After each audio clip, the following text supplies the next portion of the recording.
ሰላም የተከበራችሁ የኢትዮ ታይምስ ቤተሰቦቻችን እንደምን ቆይታችኋል? ለሰዓቱ የተመረጡ አዳዲስ መረጃዎችን ይዘንላችሁ ቀርበናል። በቅድሚያም አርዕስተ ዜና። ከዚህ ቀደም እስከ ግንቦት 3 ቀን 2017 ዓ.ም ድረስ ለጠየቁት ጥያቄ ምላሽ እንዲሰጣቸው የአካል ሆነ በከፊል ስራ ለማቆም እንደሚገደዱ ለመንግስት የ30 ቀናት የቅድመ ማስጠንቀቂያ ጊዜ ሰጥተው የነበሩት የጤና ባለሙያዎች ምላሽ ባለማግኘታቸው በተለያዩ የሀገሪቱ ክፍሎች ከፊል የስራ ማቆም አድማ መጀመራቸው ታውቋል። ይህም በመሆኑ ተቋማቱ ወደ ስራ እንዲመለሱ ማስጠንቀቂያ ሲለጥፉ እንደነበርም ተሰምቷል። ተጨማሪ አለን። የአዲስ አበባ ከተማ አስተዳደር በነገው ዕለት አጠቃላይ የመምህራን ስብሰባ ጠርቷል ተባለ። ከስብሰባው መቅረትም ሆነ አርፍዶ መገኘት እንደማይቻል ማሳሰቢያ የተሰጠ ሲሆን ስብሰባው ላይ ሲገኙ ስልክ መያዝ ተከልክሏል ተብሏል። ዝርዝሩን አዘጋጅተናል። የተከበሩ አቶ ኢሳ ቦሩ አሁን ላይ እመን ተብሎ በምርመራ ወቅት ቶርች የሚደረግ የወንጀል ተጠርጣሪ የለም፣ ይህንንም በአካል ለመገምገም ሞክረን አንድም አላገኘንም ሲሉ የኢትዮጵያ ፌዴራል ፖሊስ የ2017 በጀት ዓመት የ9 ወር እቅድ አፈጻጸም በተወካዮች ምክር ቤት በተገመገመበት ወቅት ተናገሩ። ሐሰተኛ መረጃዎችን ለመቀልበስና ድርጊታቸውን የሚያጋልጡ ዶክመንተሪዎችን በማዘጋጀት ለህዝቡ ተደራሽ ለማድረግ የተጀመረው ስራ በጥንካሬ የሚወሰድ ነው ሲሉም ተናግረዋል። ሌላኛው መረጃችን ነው። የግብርና ሚኒስቴር የቡና ላኪዎች የብቃት ማረጋገጫ ዝቅተኛ የመነሻ ካፒታልን በግለሰብም ሆነ በድርጅት ደረጃ ማቅረብ የሚጠበቅባቸውን ዝቅተኛ ካፒታል በ900 በመቶ የሚጨምር ረቂቅ መመሪያ አወጣ። መመሪያው በባለድርሻ አካላት ተገምግሞ አስተያየት ከተሰጠበት በኋላ ተግባራዊ ይደረጋል ተብሏል። ዝርዝሩን የምናስደምጣችሁ ይሆናል። ውድ የኢትዮ ታይምስ ቤተሰቦቻችን እነዚህንና ሌሎችም ያልተሰሙ አዳዲስ መረጃዎችን ለማድመጥ እስከ መጨረሻው ድረስ ላይክ፣ ሼር እና ሰብስክራይብ በማድረግና የቻናላችን ቤተሰብ በመሆን አብራችሁን እንድትቆዩ በአክብሮት እንጋብዛለን።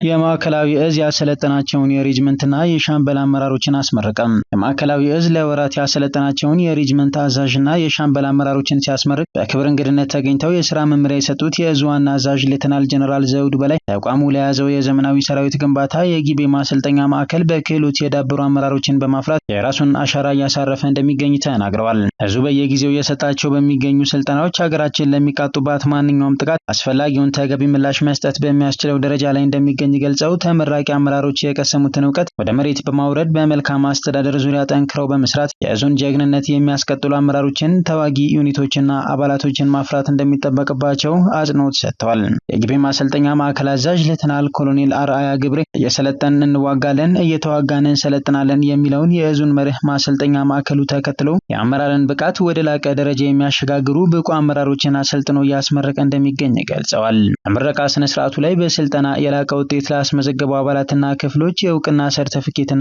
ሽልማት ተበርክቷል።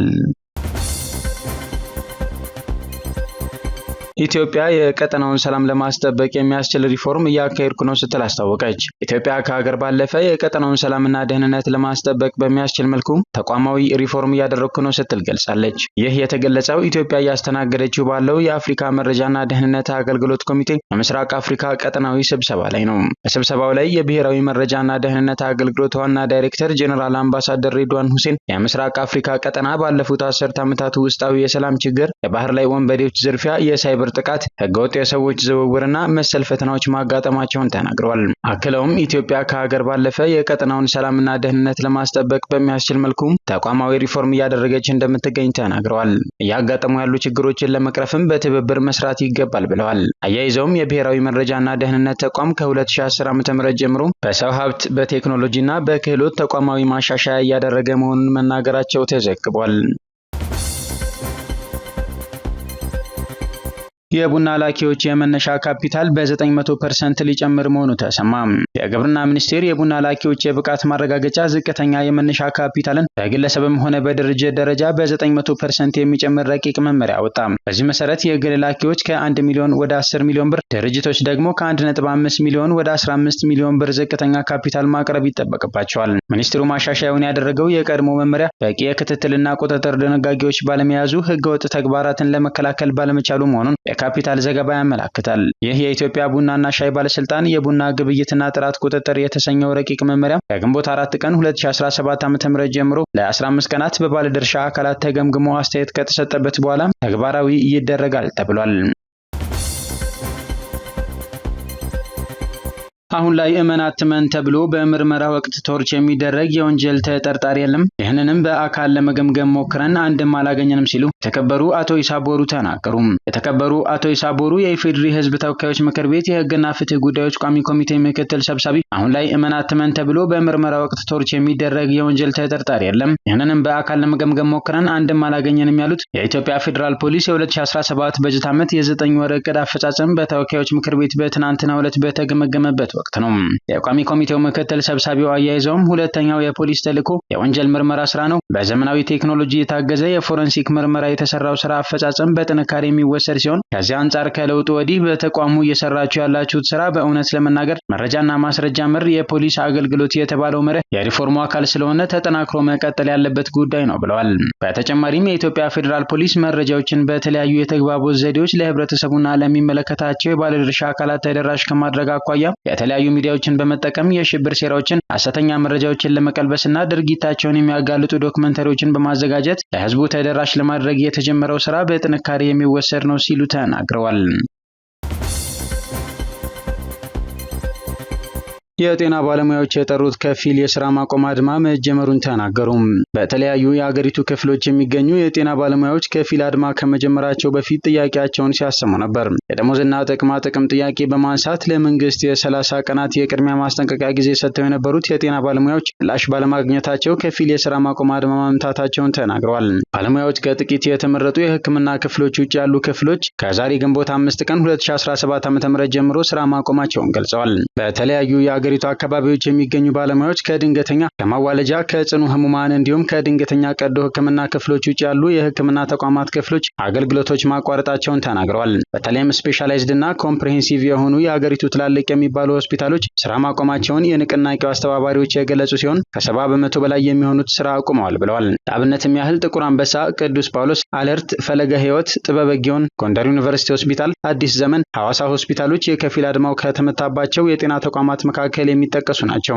የአገሪቱ ቀደምትና ግዙፍ የሆነው ጥቁር አንበሳ ሆስፒታል ግማሽ የሚሆኑ ክፍሎቹ መዘጋታቸውን የገለጹ ስማቸው እንዲጠቀስ ያልፈለጉ አንድ የጤና ባለሙያ እርሳቸውን ጨምሮ ሐኪሞች ታካሚዎችን ራውንድ አይተው ከስራ መውጣታቸውን ገልጸዋል።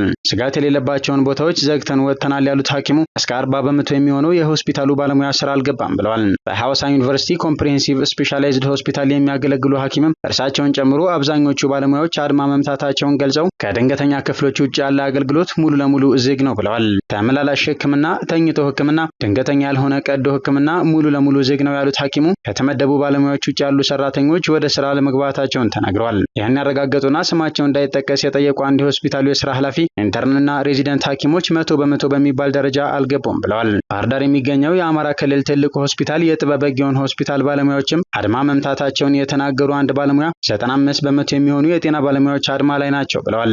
የመጨረሻው አቅማችንን አሟጠን እስከ ዛሬዋ ቀን ድረስ ሰርተናል። ከዚህ በላይ ምንም ማድረግ የማይቻልባቸው ሁኔታዎች ስለተፈጠሩ እንጂ የቅንጦት ነገር ፈልገን አይደለም ሲሉ ባለሙያው ለአድማው ተገቢነት ምክንያት አቅርበዋል። ዛሬ ብዙ ሆስፒታሎች ስራ ላይ አይደሉም ሲሉ ስለ አድማው ማብራሪያ የሰጡት አንድ የጤና ባለሙያዎች ንቅናቄ አስተባባሪ የከፊል ስራ ማቆም አድማው ባቀድነው ልክ እየሄደ ነው ብለዋል። የሐዋሳ ዩኒቨርሲቲ ማስተማሪያ ሆስፒታል ኦሮሚያ ክልልን ጨምሮ ለደቡባዊ የኢትዮጵያ ክልሎች ሪፈራል ሆስፒታል ሲሆን በከፊል አድማው ታካሚዎች ይጉላላሉ፣ ሳይታዩ ሊያድሩ የሚችሉ ታካሚዎች ይኖራሉ በማለት አንድ የስራ ኃላፊ ተጽዕኖን ከወዲሁ ገልጸዋል።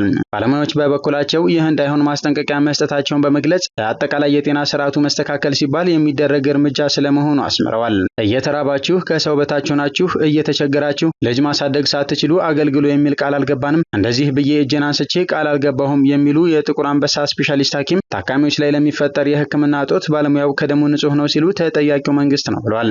ሌላ ባለሙያ በበኩላቸው ወደን የገባንበት ሳይሆን ብቸኛው መንገዳችን የሆነው ብለን ስላሰብን ጠይቀን የሚሰማን ስላጣን ነው ሲሉ መከፈል ያለበት መስዋዕትነት ነው ሲሉ ተናግረዋል። አሁንም መንግስት ዝምታን መርጧል ያሉት የጤና ባለሙያዎች የጤና ተቋማት አመራሮች ባለሙያዎች ላይ ጫና እየፈጠሩ እንደሆነም ተናግረዋል። የ11 ተመራቂ ዶክተሮች ደሞዛቸው ታግዷል፣ ወደ 6 የሚሆኑ ሲኒየር ዶክተሮች ደግሞ የቃል ማስጠንቀቂያ ተሰጥቷቸዋል ሲሉ ምላሽ ከመስጠት ይልቅ ጫናዎች እየደረሱ መሆኑን የጥቁር አንበሳ ሆስፒታል ሐኪም አስረድተዋል። የንቅናቄው አስተባባሪ መጋቢት 10 ለታቀደው ሙሉ የስራ ማቆም አድማ ድረስ መንግስት ዝም ብሎ ይጠብቃል የሚል እምነት እንደሌላቸው ገልጸዋል። ይሁን እንጂ እስካሁን በይፋ መንግስት የጤና ባለሙያዎችን ለማነጋገር ጥሪ እንዳላቀረበላቸው ተናግረዋል። አንድ የሆስፒታል የስራ ኃላፊ ግን በሚቀጥሉት ቀናት የፌዴራል የስራ ኃላፊዎች ከባለሙያዎች ጋር ሊመክሩ እንደሚችሉ ጠቁመዋል። በተለያዩ የሀገሪቱ ክፍሎች ውስጥ የሚገኙ የጤና ተቋማት ውስጥ በሚካሄደው ከፊል የስራ ማቆም አድማ ምክንያት ተቋማቱ ከዛሬ ረፋድ ጀምሮ ሰራተኞች ወደ ስራ ገበታቸው እንዲመለሱ የሚያስጠነቅቁ ማስታወቂያዎችን እያወጡ ነው። ይህ ከፊል የስራ ማቆም አድማ ከመጀመሩ በፊት መንግስት ጥያቄያቸውን በመስማት ምላሽ እንዲሰጣቸው በተደጋጋሚ ቢጠይቁም ተጨባጭ ነገር እንደሌለ ባለሙያዎቹ ተናግረዋል። ካለፈው ሳምንት ማብቂያ ጀምሮም በተለያዩ ደረጃዎች ላይ የሚገኙ የጤና ባለሙያዎችና የማህበር አመራሮች በጸጥታ ኃይሎች መያዛቸው የተነገረ ሲሆን የተወሰኑትም በዋስ መለቀቃቸው ተዘግቧል። ዓለም አቀፍ የሰብአዊ መብቶች ተከራካሪ የሆነው አምነስቲ በእስር ላይ የሚገኙ የጤና ባለሙያዎች እንዲለቀቁ ጥሪ አቅርቧል። ሰኞ ምሽት በብሔራዊ ቴሌቪዥን ላይ የቀረቡት የጤና ሚኒስትሯ ዶክተር መቅደስ ዳባ መንግስት የጤና ባለሙያዎችን ጥያቄ ለመመለስ እየሰራ መሆኑን አመላክተዋል። የጤና ባለሙያዎች ከዚህ ቀደም እስከ ግንቦት 3 ቀን 2017 ዓ.ም ድረስ ለጠየቁት ጥያቄ ምላሽ እንዲሰጣቸው የአካል ሆነ በከፊል ስራ ለማቆም እንደሚገደዱ በጻፉት ደብዳቤ አሳውቀው ነበር። በዚህም ዛሬ በተለያዩ የሀገሪቱ ክፍሎች ባሉ የጤና ተቋማት ወደ ስራ ያልገቡ እንዳሉ፣ ይህም በመሆኑ ተቋማቱ ወደ ስራ እንዲመለሱ ማስጠንቀቂያ ሲለጥፉ እንደነበር ታውቋል። ጥያቄዎቻችን ምላሽ አልተሰጣቸውም በማለት ስራ ያልገቡ ባለሙያዎች እስከ ግንቦት 9 ድረስ ይቆያል ያሉት ከፊል የስራ ማቆም እንቅስቃሴ የአዋቂ የድንገተኛ ሕክምና ክፍል፣ የህፃናት ድንገተኛ ክፍል፣ ከድንገተኛ ክፍል ጋር ተያይዘው የሚሰጡ አገልግሎቶች እነዚህም የድንገተኛ ክፍል መድኃኒት ቤትና ላቦራቶሪ፣ የማዋለጃ ክፍል፣ ጽኑ ህሙማን ክፍል፣ የጨቅላና የአዋቂዎች የድንገተኛ ቀዶ ሕክምና ክፍል የሚሰሩትን አይመለከትም ሲሉ ተናግረዋል። ከግንቦት 10 በኋላ ግን ምላሽ ካልተሰጠን ሙሉ በሙሉ እናቆማለን ሲሉም ገልጸዋል። የኛ እንቅስቃሴ አንዳችም የፖለቲካ ሆነ ከፖለቲከኞች ጋር የሚያያዝ አይደለም። ታዋቂም ሰዎች ሆኑ ማንኛውም የፖለቲካ እንቅስቃሴ የሚያራምዱ ሰዎችም እጃቸውን እንዲያነሱ ደጋግመን አሳስበናል። ሀገራችንን፣ ህዝባችንን እንወዳለን።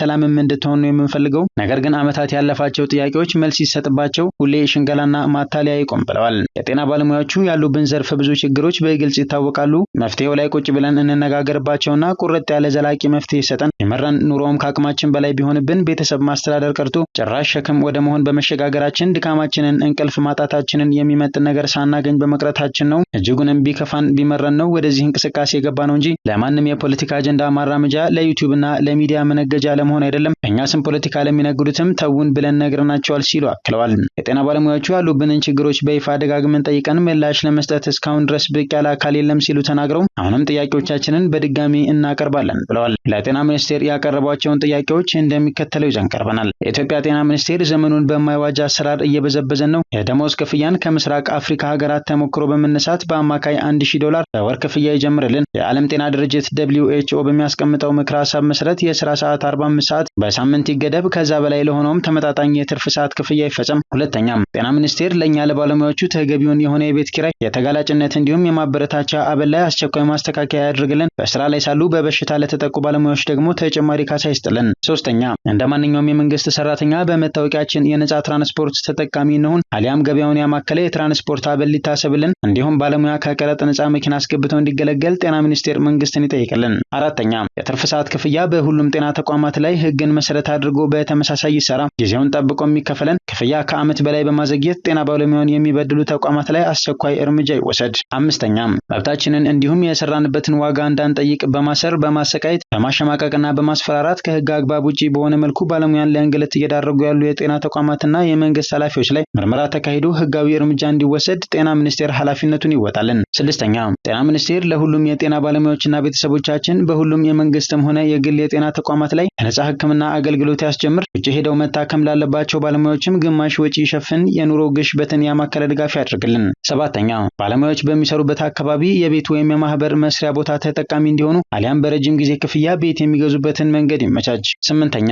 ሚኒስትሩ በስራ ቦታችን ላይ ሰላማዊ መስተጋብርና ደህንነቱ የተጠበቀ የመማር ማስተማር ሂደት እንዲሁም የስራ አካባቢ እንዲፈጠር በምንም መልኩ አግባብነት የሌለውን የጤና ባለሙያዎች ሞትንም አምርሮ ይታገልም። መመሪያም አውጥቶ ተፈጻሚነቱን ይከታተል። ዘጠነኛ የህክምና እውቀቱ ሆነ ሙያው በሌላቸው የሚዲያ ሰዎች በባለሙያው ላይ በሚነሱ አሉባልታና የሐሰት ክሶች ምክንያት ማህበረሰባችን በጤና ባለሙያው ላይ ያለውን እምነት እንዲሸረሸር ተደርጓል። እንዲህ ያለውን ግዴለሽ ተግባር የሚፈጽሙና ማስረጃ የሌለው የሐሰት ዜና የሚያሰራጩ ሰዎች ላይ ህጋዊ እርምጃ እንዲወሰድ ይደረግ። አስረኛ እኛ ባለሙያዎች ለዓለም አቀፍ ገበያ ብቁነታችንን የምናረጋግጥበት ዓለም አቀፍ የፈተና ማዕከላት ከዓመት በፊት ቃል በተገባልን መሰረት ጤና ሚኒስቴር በሀገር ውስጥ ያቋቁምልን። 11ኛ በሁሉም ጤና ተቋማት ላይ የሚታየው የአመራር ምርጫ በሹመት መሆኑ ከጤናው ዘርፍ የማይጠበቅ በመሆኑ ይህን አሰራር አስቀርታችሁ በእውቀትና በውድድር እንዲሆን አድርጉት፣ አሰራሩንም አዘምኑት። 12ኛ የሕክምና ዘርፍ ከሲቪል ሰርቪስ ማዕቀፍ እንዲወጣ በማድረግ ወስናችሁ አሳውቁን፣ ራሱን ችሎ በቦርድ እንዲተዳደር ኃላፊነታችሁን ተወጡልን የሚሉ ናቸው ብለዋል። ጤና ሚኒስቴር ለተጠየቁት ለእነዚህ ግልጽ የሆኑ ጥያቄዎች ዙሪያ ጥምጥም መሄድ ሳያስፈልገው 1 2 3 እያለ በግልጽ ይመልሳቸው ሲሉ አክለዋል። የአዲስ አበባ ከተማ አስተዳደር በነገው ዕለት ረቡዕ ግንቦት 6 ቀን 2017 ዓ.ም አጠቃላይ የመምህራን ስብሰባ ጠርቷል። ከስብሰባው መቅረትም ሆነ ማርፈድ እንደማይቻል ትምህርት ቤቶች ለመምህራን ያሳሰቡ ሲሆን ለሚፈጠረው ችግር ትምህርት ቤቱ ኃላፊነቱን አይወስድም ብሏል። ስልክ መያዝና ማስፈቀድም እንደማይቻል ተገልጿል። የቀድሞቹ የአማራ ልዩ ኃይል ኮማንዶ አሰልጣኝና አመራሮች ወደ አንድ ማዕከል እየተሰባሰቡ ነው ተባለ። የቀድሞ የአማራ ልዩ ኃይል ኮማንዶ አሰልጣኝና አባል ኮማንዶ ዮናስ አዳነ የአፋብኃ በወሎን መቀላቀሉን መረብ ሚዲያ ከአፋብኃ በወሎ ስልጠና መምሪያ ክፍል ያገኘሁት መረጃ ያመላክታል ብሏል። በተመሳሳይ የቀድሞው የአማራ ልዩ ኃይል መብረቅ ኮማንዶ ክፍለ ጦር አባልና አመራር የነበረው ኮማንዶ ባማኒያ ከሳምንታት በፊት የአፋብኃ በወሎን መቀላቀሉ ከሚዲያው ተሰምቶ እንደነበር ይታወሳል። በሩሲያ ድጋፍ የራሳችንን ወታደራዊ ኢንዱስትሪ መገንባት እንፈልጋለን ሲሉ ኢብራሂም ትራኦሬ ተናገሩ። የቡርኪና ፋሶ ፕሬዚዳንት ኢብራሂም ትራኦሬ ከስፑትኒክ ጋር ባደረጉት ቃለ ምልልስ ሩሲያ ለሀገራቸው የጦር መሳሪያ ድጋፍ ከሚያደርጉ ጥቂት ሀገራት መካከል አንዷ መሆኗን ገለጹ። ሲናገሩም ከሩሲያና ከቻይና ውጭ ማንም የለም፣ በሌላ ቦታ የሚደርስብን የከፋ ነው፣ ገንዘብ እናቀርባለን፣ ግን ሊሸጡልን ፈቃደኛ አይደሉም ብለዋል። ጨምረውም የሩሲያ ወታደራዊ ባለሙያዎች ሽብርተኝነትን ለማዋጋት እያደረጉ ባለው ጥረት ስልጠና እየሰጡ መሆኑን አስረድተዋል። በሩሲያ ድጋፍ የራሳችንን ወታደራዊ ኢንዱስትሪ መገንባት እንፈልጋለን ያሉት ኢብራሂም ትራኦሬ ሽብርተኝነትን ለመዋጋት ቁርጠኛ መሆናቸውን ገልጸዋል። የእስራኤል ባለስልጣናት የትራምፕ የመካከለኛው ምስራቅ የጉዞ መርሃ ግብር ላይ ቴል አቪቭ እንድትጨምር ያደረጉት ሙከራ ሳይሳካ ቀረም። የእስራኤል ጠቅላይ ሚኒስትር ቤንያሚን ኔታንያሁ ዶናልድ ትራምፕን በዚህ ዓመት መጀመሪያ ወደ ዋይት ሀውስ ከተመለሱ በኋላ የመጀመሪያው የውጭ ሀገር መሪ በመሆን በዋሽንግተን መጋበዛቸው ይታወሳል። አሁን ላይ ትራምፕ ለመጀመሪያ ጊዜ ታላቅ የውጭ ጉዟቸውን በመካከለኛው ምስራቅ እያደረጉ ይገኛሉ። ነገር ግን የጉዞ ፕሮግራማቸው በተለይ እስራኤልን አላካተተም። የእስራኤል ባለስልጣናት የትራምፕ አስተዳደር ሀገራቸውን እንዲጎበኝና በትራምፕ የጉዞ መርሃ ግብር ለመጨመር ቢወተው ጥረቱ ግን ከንቱ ሆኖ ቀርቷል። በእስራኤል የአሜሪካ አምባሳደር ማይክ ሃካቢ ቅዳሜ ዕለት የዩናይትድ ስቴትስ እና የእስራኤል ግንኙነት ጠንካራ መሆኑን ቢያረጋግጡም ከቅርብ ጊዜ የአሜሪካ ዲፕሎማሲያዊ ጥረቶች ጋር ተያይዞ አሜሪካ በቀጠናው ውስጥ ቅድሚያ ለምትሰጣቸው ጉዳዮች ለረጅም ጊዜ ወዳጇ ይልቅ ወደ ሌሎቹ ፊቷን እያዞረች ሊሆን እንደሚችል ይጠቁማሉ።